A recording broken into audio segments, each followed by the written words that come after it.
In today's video, I'm going to teach you how to install apps without Apple ID password. If you are tired of typing your password every time you grab a free app, this walkthrough will show you how to turn that prompt off and what to check if the option seems unavailable. We will keep it simple, safe, and focused on free downloads. Keep in mind, Apple may still require authentication for paid purchases, and that's a good thing to prevent accidental charges. Start by opening Settings on your iPhone or iPad. At the very top, tap the banner with your name to open your Apple ID settings. From there, choose Media and Purchases. On the next screen, tap Password Settings.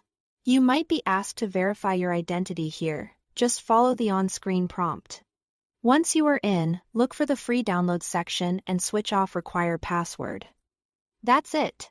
With this change, free apps from the App Store should install without asking for your Apple ID password each time. A quick note on best practices: if you share your device or manage a child's device, consider leaving the password requirement on. Removing the prompt makes downloads faster, but it also means anyone using the device can install free apps without an extra check. You can always come back and re-enable the requirement later, using the same path.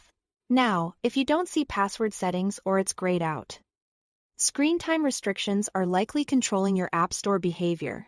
This is common if parental controls were set up or if you previously limited purchases.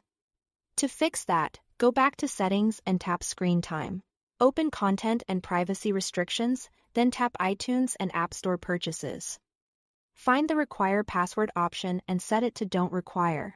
This tells your device not to ask for a password after purchases or downloads, which includes free apps. Once you've adjusted that, return to the App Store and try installing a free app to confirm the change took effect. If you are managing devices for family members, consider which approach fits each device best.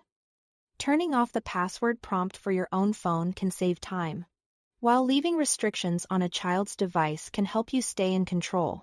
And remember, you can always revisit these settings to tighten things back up. That's the complete process. Thanks for watching.